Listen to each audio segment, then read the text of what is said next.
Hello everyone, easy physics by N K channel पर आप सब बच्चों का एक बार फिर स्वागत है। चैप्टर नंबर 11 में प्रकाश के अपवर्तन को अपन बहुत अच्छे तरीके से पिछले वीडियो में कंप्लीट कर चुके हैं, जिसका लिंक आप लोगों को नीचे डिस्क्रिप्शन में मिल जाएगा। आज अपन पढ़ते हैं कि प्रकाश के अपवर्तन से संबंधित कुछ घटनाएं दिखाई देती हैं। अगर यदि अपन अपने वातावरण में अपने चारों तरफ की दुनिया के अंदर कुछ ऐसी घटनाएं देखें जो प्रकाश के अपवर्तन के ऊपर आधारित हैं, आज अपन उन सभी की चर्चा यहां पर करने वाले हैं। सबसे पहले मैंने जो सबसे इंपॉर्टेंट टॉपिक है उसको लिया है। यहाँ पे नाम दिया गया है पार्श्विक विस्थापन। ये अपने बोर्ड के प्रैक्टिकल एग्जाम के अंदर एक छोटा एक्टिविटी का कार्य दिया गया है, जो बोर्ड परीक्षा के अंदर 6 अंकों का निर्धारण होता है। पार्श्विक विस्थापन क्या है, कैसे अपन इसको कैलकुलेट करते हैं, कैसे ये दिखाई देता है, हर एक बात के ऊपर अपन विस्तार पूर्वक चर्चा करेंगे। चलिए सबसे पहले मैं इसके लिए जो आवश्यक डायग्राम है वो बना लेता हूं।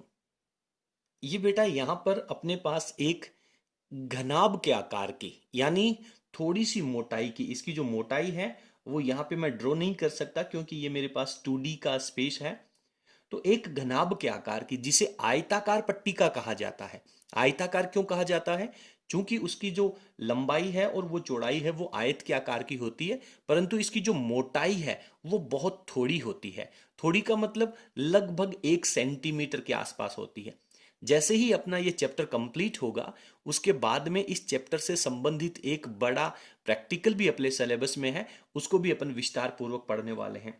तो ये मेरे पास एक आयत के आकार की कांच की पट्टिका है। तो सबसे पहले मुझे यहाँ पे क्या करना चाहिए? यहाँ पे बेटा मेरे को एक अभिलंब तैयार करना है। ये इस ऊपर वाले पृष्ठ के ऊपर मैंने एक अभिलंब बना लिया। क्लियर है? इसके चारों तरफ का माध्यम कैसा है? सर चारों तरफ तो वायु है, हवा है, एयर है। ठीक है, ये यहां पे कोई आपके पास एक प्रकाश की किरण आ रही है, आने दीजिए सर। ये प्रकाश की किरण आपतित होती है। आपतन के समय अभिलंब के साथ ये जितने डिग्री का एंगल बनाएगी उसे अपन आपतन कोण कह देंगे। अब आप बहुत अच्छे से जानते हैं कि जैसे ही ये सघन माध्यम में प्रवेश करेगी, पिछले वीडियो में आपने सीखा है कि विरल से सघन में प्रवेश करने पर ये अभिलंब की ओर झुक जाती है और ये प्रकाश की किरण कुछ इस तरीके से इस कांच के अंदर चलती है। ठीक है बेटा? Okay sir. जैसे ही ये इस सरफेस के ऊपर गिरेगी, अब वापस ये कांच से हवा में प्रवेश करने वाली है। यानी अपन कह सकते हैं कि ये सघन माध्यम से विरल माध्यम में प्रवेश कर रही है। और जब ये सघन से विरल में प्रवेश करेगी तो पुनः अपने को यहाँ पे एक अभिलंब तैयार कर लेना चाहिए ताकि अपने को समझने में आसानी रहे। अब जैसे ही ये अभिलंब से दूसरे माध्यम में निकलेगी तो आप बहुत अच्छे से जानते हैं कि सर अब ये अभिलंब से दूर हट जाएगी। तो पहले जिस तरीके से आ रही थी, अब ये अभिलंब से दूर हट जाएगी। तो ये अपने पास निर्गत किरण हो जाती है। इसे अपन आपतित किरण कहेंगे, इसे अपन अपवर्तित किरण कहेंगे और इसे अपन निर्गत किरण कहेंगे। निर्गत का मतलब वापस ये हवा में ही प्रवेश कर जाती है। यदि बेटा ये जो प्रारंभ में प्रकाश की किरण आ रही थी, इस प्रकाश की किरण को मैं आगे की तरफ बढ़ाऊं तो इसका जो पथ था वो कुछ इस तरीके से होता। अगर मान लीजिए कि बीच में यहां पे ये कांच की पट्टिका नहीं आती तो ये प्रकाश की किरण इस डॉटेड लाइन के रास्ते से बिल्कुल स्ट्रेट चली जाती। लेकिन इसके बीच में, इसके रास्ते में जो कांच की पट्टिका आई है उसकी वजह से दो जगह इसका रिफ्रैक्शन हो गया है, अपवर्तन हो गया है। तो पहले ये प्रारंभ में जिस रास्ते से होकर के जा रही थी, यहां से निकलने के बाद ये पुनः इसके पैरेलल हो जाती है, समांतर हो जाती है। तो इन दोनों समांतर की स्थिति में प्रारंभिक स्थिति से थोड़ा सा इसका जो रास्ता है, थोड़ी सी इसकी जो दूरी है वो डिफरेंट हो जाती है। और ये जो दूरी है इसे अपन पार्श्विक विस्थापन कहते हैं और स्मॉल डी से प्रदर्शित करते हैं। केवल इस डायग्राम से ही आपको पूरी कहानी समझनी है। सबसे पहले आने वाली प्रकाश की किरण अगर कांच का माध्यम नहीं होता तो बिल्कुल स्ट्रेट चली जाती। अब आपने इसके बीच में एक आयताकार कांच की पट्टिका रख दी तो वो उस आने वाली प्रकाश की किरण से थोड़ा सा दूर होकर के समांतर निकल जाती है और ये जो इनके बीच की दूरी है इसे अपन पार्श्विक विस्थापन कहते हैं। इसका एक मैथमेटिकल फॉर्मूला भी दिया गया है, लेकिन 12th लेवल पे उस फॉर्मूले को याद करने की आवश्यकता नहीं है, केवल आपको इसका जो फंडामेंटल है वो समझना है। फटाफट मैं इसके रिगार्डिंग जो पैराग्राफ है वो लिख देता हूं। तो यहां पर अपन ने इससे संबंधित जो पैराग्राफ लिखा है कि जब कोई प्रकाश किरण हवा में चल करके आयताकार पारदर्शी कांच पट्टिका से 2 बार अपवर्तन पश्चात निकलती है तो यह आपतित किरण के समांतर हो जाती है। यह आपतित किरण है जो एग्जैक्टली स्ट्रेट जा रही है, सीधी रेखा में जा रही है। पहली बार अपवर्तन होगा विरल से सघन में, दूसरी बार अपवर्तन होगा सघन से विरल में, तो ये आपतित किरण के समांतर निकलती है। तो इन दोनों के बीच की ये जो दूरी है समांतर हो जाती है, इनके मध्य की दूरी पार्श्विक विस्थापन कहलाती है। क्लियर है बेटा? चलिए फटाफट पार्श्विक विस्थापन कैलकुलेट करने का एक बहुत छोटा सा फॉर्मूला है, वो भी मैं आप लोगों को यहां पे बता देता हूं।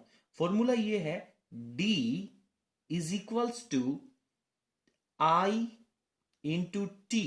ये इट नहीं है, ये I है और T है। मैं अभी बताऊंगा कि I और T क्या क्या भौतिक राशियां हैं। आगे आएगा 1 minus 1 upon mu, 1 minus 1 upon mu. तो आप लोगों को यहां पे बिल्कुल अच्छे तरीके से बताना चाहिए कि यहां पे कौन कौन सा संकेतांक किसको रिप्रेजेंट कर रहा है। आई का मतलब बताने की जरूरत नहीं होनी चाहिए। सर आपतन कोण है, आई क्या है? आपतन कोण, इंसिडेंटल एंगल है। ठीक है सर। टी क्या है? जो पट्टिका आप लोगों ने ले रखी है उस पट्टिका की मोटाई है। क्लियर है बेटा? इसके बाद में ये 1 और ये 1, सर ये क्या होगा? 1 तो 1 ही रहता है, इसके बारे में बताने की जरूरत नहीं है। और म्यू क्या है? वो जो पट्टिका आप लोगों ने काम में ली है उस पट्टिका का अपवर्तनांक, इंग्लिश में क्या कहते हैं इसे? रिफ्रैक्टिव इंडेक्स कहते हैं। ये इस पट्टिका का अपवर्तनांक है। तो इस तरीके से आप ये जो पार्श्विक विस्थापन की दूरी है इस फॉर्मूले के द्वारा यूज कर सकते हैं। आपको याद भी रखना चाहिए, क्योंकि प्रकाश के अपवर्तन को अपन ने बहुत अच्छे तरीके से पढ़ा है, तो अपनी जिम्मेदारी बनती है कि ये फॉर्मूला भी अपने को आना चाहिए। उम्मीद करता हूं कि पूरा टॉपिक आप लोगों को बहुत अच्छे से समझ में आया होगा। चलिए दूसरी घटना के बारे में चर्चा करते हैं। फटाफट वीडियो की आप स्क्रीन को पॉज करेंगे और नोट्स लिखेंगे। दूसरा है बेटा इसका अभिलंब विस्थापन। सर अभी तो पढ़ा था, अरे वो पार्श्विक विस्थापन था, पैरेलल में डिस्प्लेसमेंट था। यह है अभिलंब, एकदम परपेंडिकुलर विस्थापन आएगा। कैसे आएगा? आपने बहुत छोटा सा एक्सपेरिमेंट है वो अपने जीवन में कई बार देखा होगा। आपने देखा होगा कि पानी में रखा हुआ सिक्का, एक पानी की बाल्टी लेनी है, उस बाल्टी को पानी से भरना है और उसमें आपको एक सिक्का रख देना है। आप लोगों को फील होगा कि वो जो सिक्का है वो पानी में ऊपर उठा हुआ दिखाई देता है। छोटे छोटे एग्जाम्पल हैं, आप लोगों ने कक्षा 10 में अच्छे से पढ़े हैं। दूसरा, पानी की रखी हुई बाल्टी है या फिर कोई गिलास है, उसमें रखी हुई जो छड़ है, किसी भी प्रकार की कोई छड़ है, वो आपको मुड़ी हुई दिखाई देती है। क्या कारण होता है? क्लियर है? तो कहने का मतलब वो जो सिक्का ऊपर उठा हुआ दिखाई देता है, या फिर स्विमिंग पूल में गए होंगे आप। स्विमिंग पूल में क्या होता है? स्विमिंग पूल के अंदर जो पैंडा होता है, उसका जो नीचे का सरफेस बॉटम है, वो आपको थोड़ा सा ऊपर उठा हुआ दिखाई देता है। यानी आपको ऐसा भ्रम होता है कि ये तो इसकी जो गहराई है वो तो बहुत कम है, इसकी डेप्थ जो है वो कम है, लेकिन रियलिटी में उसकी जो गहराई है वो ज्यादा होती है। तो वो जो पैंदा जो नीचे से ऊपर उठ रहा है, वो जो उसकी विस्थापन आ रहा है, उसे अपन अभिलंब विस्थापन कहते हैं। क्लियर है? सबसे पहले मैं आप लोगों को अभिलंब विस्थापन समझाना चाहता हूं। अब इससे जुड़े हुए बहुत इंटरेस्टिंग क्वेश्चन बनते हैं बेटा, बहुत शानदार प्रश्न बनते हैं। तो आपको एक छोटा सा मैं डायग्राम बनाता हूं, उसके बाद में अपन इसको समझने का प्रयास करते हैं। ये मान लीजिए मेरे पास एक पानी से भरा हुआ कोई जार है, कोई बर्तन है, जिसमें यहां तक इस लेवल तक पानी भरा हुआ है। ठीक है? और यहां मान लीजिए कोई एक सिक्का रखा हुआ है। अब क्या होगा कि ये जो सिक्का है, इस सिक्के से आने वाली जो प्रकाश की किरणें हैं वो मान लीजिए कुछ इस तरह से आ रही है। एक प्रकाश की किरण इस तरफ आ रही है और ये प्रकाश की किरण अब क्या होगा, सघन माध्यम से विरल में जा रही है ना बेटा, पानी से हवा में जा रही है। तो पानी से हवा में जाने का मतलब क्या होगा कि अब ये अभिलंब से दूर हट जाएगी। क्लियर है कहानी, बहुत अच्छे से तैयार होना चाहिए। इसी तरीके से यहां से आने वाली जो प्रकाश की किरण है वो भी यहां पे जाएगी और इसका भी क्या होगा, अपवर्तन होगा। यहां पे अपन एक अभिलंब का निर्माण कर लेते हैं तो ये भी अभिलंब से दूर हट जाती है। ठीक है, और जब आप इन दोनों किरणों को पीछे की तरफ बढ़ाते हैं, इन अपवर्तित किरणों को यदि आप पीछे की तरफ बढ़ाते हैं तो ये अपवर्तित किरणें जहां एक दूसरे को प्रतिच्छेद करती हैं, इंटरसेक्ट करती हैं, वहां पर आपको इस सिक्के का प्रतिबिंब प्राप्त होता है, या फिर ये जो बॉटम है, ये जो इसका तल है वो ऊपर उठा हुआ दिखाई देता है। ठीक है, अब यहां पे एक्चुअल में इसकी गहराई कितनी है, ये जो बर्तन है या ये जो सिक्का है वो कितना नीचे रखा हुआ है, तो इसको अपन कहते हैं बेटा वास्तविक गहराई। क्या कहते हैं, वास्तविक गहराई, रियल डेप्थ कहते हैं। और इसको मैं मान लीजिए किससे रिप्रेजेंट कर देता हूं, H2 से रिप्रेजेंट कर देता हूं। और अब आपको फील कैसा होगा, सर हमें ये फील होता है कि जैसे ये सिक्का ऊपर उठा हुआ है और हमें इसकी जो डेप्थ है, इसकी जो गहराई है वो हमें फील होती है, उसको अपन लिख देते हैं H1। ठीक है, तो ये जो डिस्प्लेसमेंट हुआ है, ये जो यहां पे चेंज हुआ है, इसे अपन कहते हैं अभिलंब विस्थापन। क्लियर है, इसे क्या कहते हैं, अभिलंब विस्थापन कहते हैं। तो सबसे पहले मैं इसका पैराग्राफ है वो लिख देता हूं, उसके बाद में ये जो अभिलंब विस्थापन है इसको कैलकुलेट कैसे करेंगे उसका फॉर्मूला भी आपको बताया जाएगा। बहुत इंटरेस्टिंग टॉपिक है। तो यहां पर अपने इससे संबंधित तीनों एग्जाम्पल लिख दिए हैं। पानी में रखे हुए सिक्के का ऊपर उठा हुआ दिखाई देना, तालाब के पैंदे का ऊपर उठा हुआ दिखाई देना, एंड पानी में रखी छड़ का मुड़ा हुआ दिखाई देना। तो यहां से आप लोगों को पता चल गया होगा कि H1 और H2 क्या है। मैं लिख देता हूं, H1 जो है वो इसकी आभासी गहराई है जो आपको फील हो रही है बट एक्चुअल में नहीं है। H2 क्या है, ये इसकी वास्तविक गहराई है। ठीक है बेटा, वास्तविक गहराई है। इन दोनों में रिलेशन क्या होता है, इन दोनों का जो रिलेशन है उसको अपन लिखते हैं mu is equals to H2 upon H1। बहुत अच्छे से आपको ये फॉर्मूला याद कर लेना चाहिए। यानी वास्तविक गहराई में जब उसकी आभासी गहराई को डिवाइड किया जाएगा तो वो जो रेशियो है, वो अनुपात है, वो उस लिक्विड के, उस तरल पदार्थ के अपवर्तनांक के तुल्य होता है। और दूसरी बात, ये जो लिक्विड है, ये जो तरल पदार्थ है वो पारदर्शी होना चाहिए। यहां पर जो एक्स्ट्रा स्मार्ट एग्जामिनर होते हैं वो आपसे प्रश्न पूछते हैं, क्या पारे में रखा हुआ सिक्का ऊपर उठा हुआ दिखाई देगा? पारा एक तरल पदार्थ ही तो है, लेकिन आप कहेंगे नहीं सर, बिकॉज पारा पारदर्शी नहीं होता है, ट्रांसपेरेंट नहीं होता है। क्लियर है? अब यहां से जुड़ा हुआ एक बहुत इंटरेस्टिंग प्रश्न मैं आप लोगों से पूछता हूं, उसके बाद में आपको उसका आंसर बताना है और मैं भी उसका आंसर बता दूंगा। कंपटीशन एग्जाम में यहां से एक प्रश्न पूछा जाता है कि मान लीजिए एक मछुआरा है, फिशरमैन, जो मछली को पकड़ता है, उसको एक तालाब में मछली दिखाई देती है। ठीक है, वो उस मछली को मारना चाहता है अपने भाले के द्वारा। तो उस मछुआरे को वो जो अपना भाला है उसका प्रहार, उसका अटैक कहां करना चाहिए? जहां उसको मछली दिखाई दे रही है, क्या ठीक मछली के ऊपर करना चाहिए, या मछली जहां दिखाई दे रही है उससे थोड़ा सा ऊंचाई के ऊपर अटैक करना चाहिए, या फिर मछली दिखाई दे रही है उससे थोड़ा सा गहराई पर अटैक करना चाहिए? कहां करना चाहिए? तो आपको पता है कि मछली पानी में है, पानी में है तो उसका अपवर्तन भी होगा, अपवर्तन होगा तो उसकी मछली का जो प्रतिबिंब है वो ऊपर उठा हुआ दिखाई देगा। लेकिन जहां दिखाई दे रहा है वहां रियल में मछली नहीं है, मछली तो उससे गहराई पर है, उससे नीचे है। तो यदि वो फिशरमैन उस मछली को मारना चाहता है तो उसको अपने भाले से प्रहार जो है, अटैक जो है, वो उस मछली जहां दिखाई दे रही है उसे नीचे करना चाहिए। एग्जैक्टली आप सब लोगों ने बहुत सही पढ़ा है, नीचे करना चाहिए। ये कॉम्पिटिटिव एग्जाम का एक बहुत महत्वपूर्ण प्रश्न है। तो इसके लिए आप लोगों को प्रकाश के अपवर्तन की जो कहानी है उसको विस्तार पूर्वक समझना बहुत जरूरी हो जाता है। चलिए, कंप्लीट है। ओके बेटा, आगे चलते हैं। अगर आप चाहें तो यहां पे ये जो अभिलंबित विस्थापन आ रहा है उसका फॉर्मूला भी मैं आप लोगों को बता देता हूं। ठीक है, इसका फॉर्मूला भी मैं आप लोगों को बता देता हूं। चलिए, इसका जो फॉर्मूला है वो जो अभी आप लोगों ने पार्श्विक विस्थापन का फॉर्मूला पढ़ा था, अप्रोक्सीमेट उसके जैसा ही है। यहां पे मैं लिखूंगा डी। ये डी क्या है? ये डी जो है वो इन दोनों के बीच की दूरी है। यहां पे मैं लिख देता हूं डी।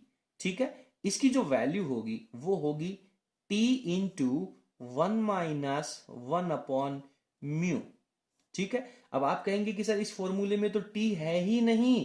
टी का मतलब क्या है? ये जो आपके पास पारदर्शी पट्टी का है, जो लिक्विड आप लोगों ने लिया है, उसकी जो मोटाई है उसको अपन टी के द्वारा रिप्रेजेंट कर सकते हैं। आप चाहें तो इस टी की जगह H2 भी रख सकते हैं, यानी उसकी जो वास्तविक गहराई है वो भी आप यहां पे रख सकते हैं। तो ये फॉर्मूला भी अपने को याद होना चाहिए। चलिए, फटाफट वीडियो की स्क्रीन को पॉज करें और फटाफट लिख लें। आगे चलते हैं। अगला जो प्रकाश के अपवर्तन का जो घटना है वो जो अपने को दैनिक जीवन में सामान्यतः दिखाई देती है वो है कि सूर्य का सूर्योदय से पहले, सनराइज से पहले, और सूर्यास्त सनसेट के बाद दिखाई देना। समझिए इस बात को बेटा। इस टॉपिक से जुड़े हुए दो प्रश्न आते हैं। क्या होता है, आपने देखा होगा कि सूर्य जब उदय होता है उस समय उसका कलर कैसा होता है? सर लाल कलर होता है। और सूर्यास्त के समय सर उस समय भी उसका कलर लाल होता है। लेकिन मेरा प्रश्न यहां यह नहीं है कि सूर्य उदय होते समय और अस्त होते समय लाल रंग का क्यों दिखाई देता है। ये लाल रंग का दिखाई देना ये प्रकाश की कोई दूसरी घटना है, अपवर्तन नहीं है। बच्चे अक्सर इस क्वेश्चन में कंफ्यूज रहते हैं। यहां पे मेरा प्रश्न है, आपने देखा होगा सूरज दिन में कैसा दिखाई देता है बेटा? सर बिल्कुल व्हाइट चमकीला दिखाई देता है।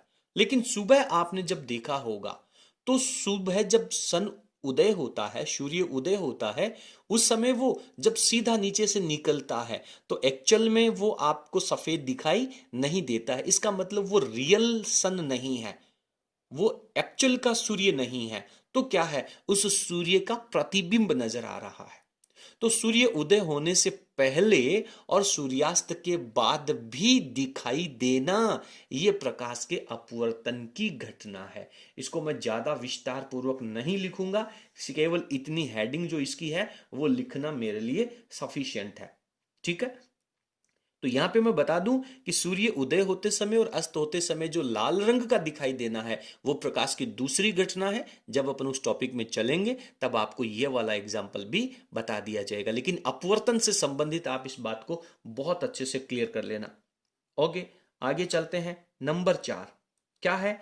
जो तारे होते हैं, स्टार्स होते हैं, उन तारों का जो टिमटिमाना है, ट्विंकलिंग करना है, टिमटिमाना जो है वो किसकी वजह से होता है? तारे क्यों टिमटिमाते हैं? प्रकाश की कौन सी घटना का उदाहरण है? तो तारों का टिमटिमाना प्रकाश के अपवर्तन की घटना है। क्यों दिखाई देते हैं?